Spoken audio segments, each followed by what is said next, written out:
I think I am going to be advising that we must be much more pragmatic in outlook. I think, and back to Ambassador Mohai's points around the way China, Russia, for example, would position themselves in the context of Africa's development.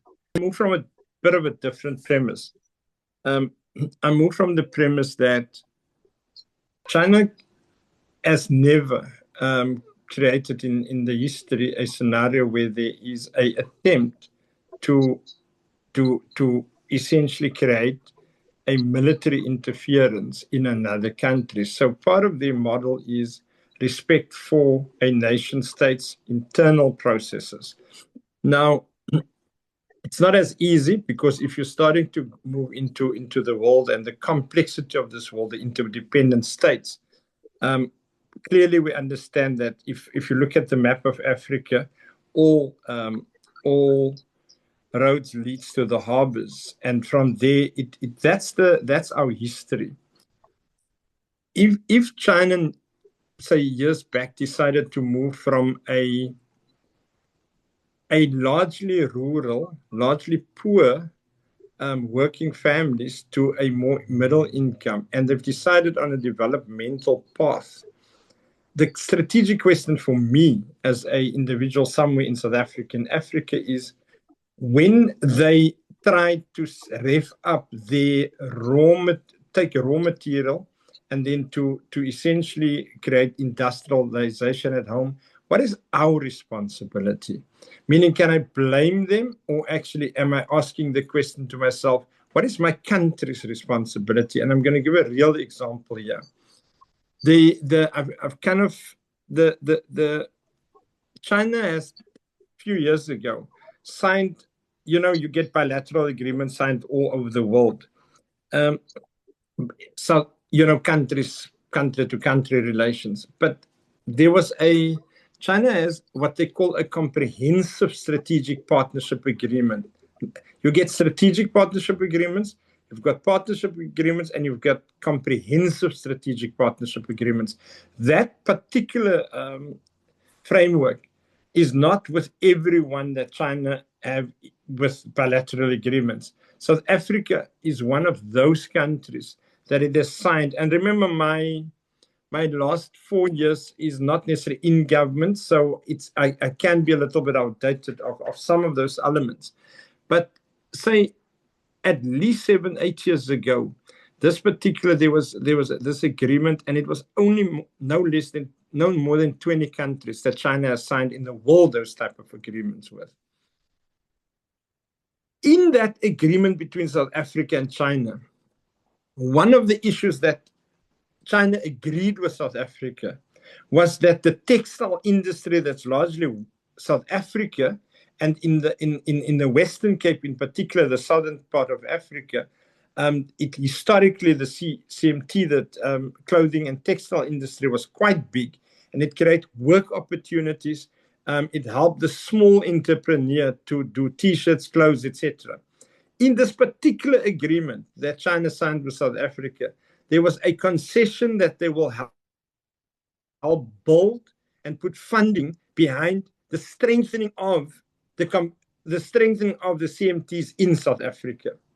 If you go back in time, why didn't they take place? It was because South Africa, not China in this case, South Africa didn't do our part in the context of trade and industry, the economic modeling, the empowering of for example, and to create the base.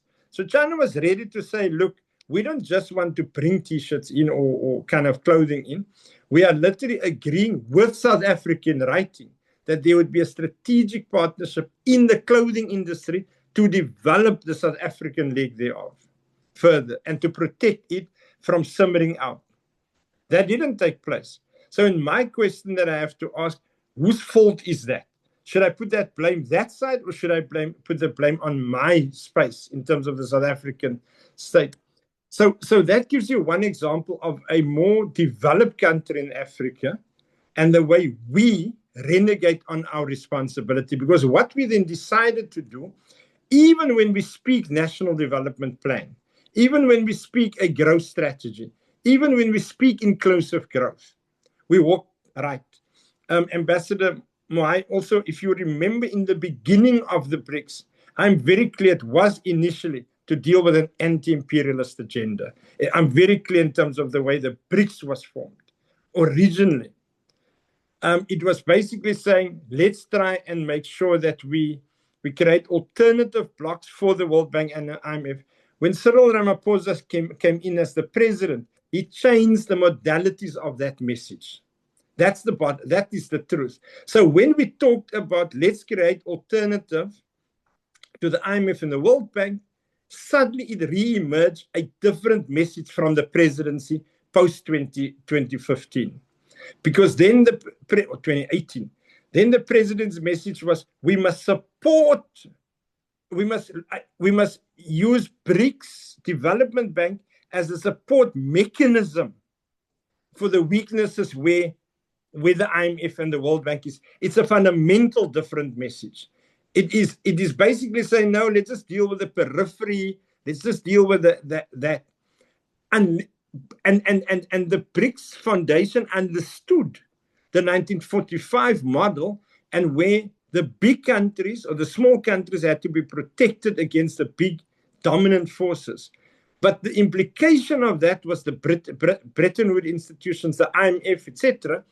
And therefore, there was a position taken by BRICS in that way. The dilemma that we've got at that moment was that as that process happened, and I think for me it is about how new liberal agenda flourish in the context of what we try and do.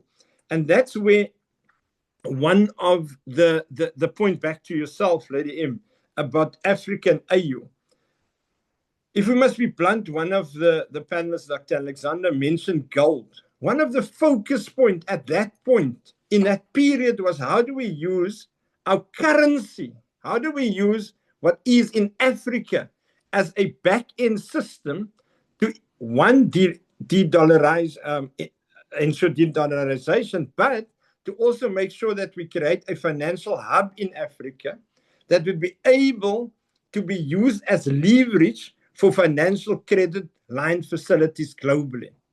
So as we were proceeding on that, there was a genuine attack in terms of a Western perspective, and it started in South Africa as well. Meaning there was a brutal attack. If you go back to Brazil, suddenly as the President Lula, when he was not in office before, some years ago, we saw there was a financial attack on the financial systems, saying, for example, a progressive agenda. So a country, a leadership that were busy with a progressive agenda for BRICS in Latin America was suddenly attacked in terms of their presidency. And it was a multi-pronged attack. It was an attack by the judiciary, by the forces, but ultimately driven from the context of think tanks in the US. A few years thereafter, we saw that same textbook playing itself out in South Africa. So where I'm sitting is the West has read properly at that moment what the agenda of BRICS was. And then you saw in South Africa marches taking place of a change required, but the new liberal forces was walking in front. So you suddenly had Anglo-America deploying and the Beers deploying some of their directors to walk in front of these marches with the intent to push back a progressive agenda. So I definitely have a view that the intention of BRICS was in a particular approach. The way it played out subsequently is what I think Ambassador Moai correctly raised. So the implication of that is there was a pushback